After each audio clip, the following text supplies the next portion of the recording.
విషయానికి వద్దాం. బీఆర్ఎస్ దాసోజు శ్రవణ్ గారికి టికెట్ కేటాయించింది. సో మొత్తానికి ఇది కూడా ఒక మంచి నిర్ణయంగానే చెప్పొచ్చు. ఒక బీసీ, అందులో దట్టు ఆయన సరే మధ్యలో పార్టీలు మారినా ముందైతే తెలంగాణ మూమెంట్లో ఉన్నాడు. బీఆర్ఎస్తో గట్టిగానే పనిచేస్తే పాపం కేసీఆర్ ఆనాడు టికెట్ ఇవ్వలేకపోయిండు. దానివల్ల ఆయన పార్టీలు మారాల్సి వచ్చింది. మొత్తానికి మళ్ళీ మొన్నటి ఎలక్షన్లకు ముందు ఆయన బీఆర్ఎస్లోకి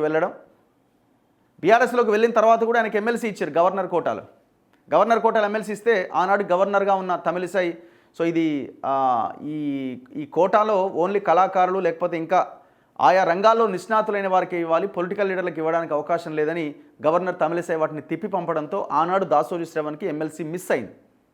తర్వాత వాళ్ళు కోర్టుకు వెళ్ళి ఇవన్నీ జరిగినా కూడా అది కాలే. సో ఇప్పుడు ఈ ఎమ్మెల్యే కోటా ఎమ్మెల్సీ టికెట్ని దాసోజు శ్రవణ్కి కేసీఆర్ ప్రకటించడం జరిగింది. ఇది కూడా మంచి నిర్ణయమే. మొత్తానికి ఆయన ఇంతకాలం చేసిన పనికి కష్టానికి ఒక గుర్తింపు లభించినట్టుగా మనం చెప్పొచ్చు.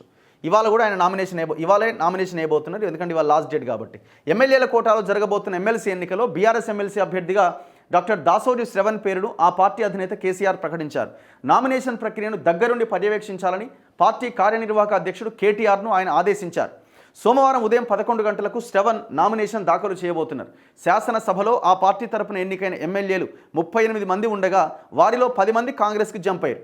కానీ అధికారికంగా బీఆర్ఎస్ ఎమ్మెల్యేలుగానే కొనసాగుతున్నారు. ఒక ఎమ్మెల్సీ అభ్యర్థి ఎన్నికకు 21 మంది ఎమ్మెల్యేలు అవసరం. ఈ పరిస్థితుల్లో దాసోజు శ్రవణ్ ఎన్నిక లాంఛనమే. రెండో అభ్యర్థిని కూడా రంగంలోకి దించాలి అని పార్టీలో చర్చ జరిగినా ఒక్కరిని రంగంలో ఉంచాలని కేసీఆర్ నిర్ణయించింది. ఎందుకంటే రెండో అభ్యర్థిని పెడితే గెలవడానికి అవకాశం లేదు, ఓడిపోతాడు, ఉపయోగం లేదు. దాసోజు శ్రవణ్ను బీఆర్ఎస్ ప్రభుత్వ హయాంలో 2023 జూలై 31వ తేదీన గవర్నర్ కోటాలో ఎమ్మెల్సీ అభ్యర్థిగా అప్పటి ప్రభుత్వం సిఫారసు చేసింది. కానీ సాంకేతిక కారణాలతో అప్పటి గవర్నర్ తమిళిసై తిరస్కరించారు. తాజాగా ఎమ్మెల్యేల కోటాలో ఎమ్మెల్సీ ఎన్నికలో ఆర్ఎస్ ప్రవీణ్ కుమార్, సత్యవతి రాథోడ్, మహమ్మద్ అలీ, ఎర్రోళ్ల శ్రీనివాస్ తదితర పేర్లు పరిశీలనలోకి వచ్చినా శ్రవణ్ వైపుగానే కేసీఆర్ మొగ్గు చూపారు. దాసోజు శ్రవణ్ 1966 జూన్ 7వ తేదీన జన్మించారు. విశ్వకర్మ బీసీ సామాజిక వర్గానికి చెందిన శ్రవణ్ ఉస్మానియా యూనివర్సిటీలో 1987లో విద్యార్థి సంఘ నాయకుడిగా, ఆర్ట్స్ కాలేజ్ ప్రధాన కార్యదర్శిగా పనిచేశారు.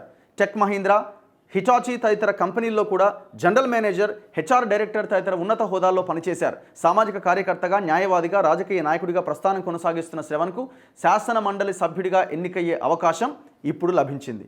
కంగ్రాచులేషన్స్. సో ఇష్యూస్ మీద కొట్లాడండి, ప్రజా వ్యతిరేక విధానాల మీద మీ వాయిస్ని మీ శాసన మండలిలో వినిపించే ప్రయత్నం చేయండి.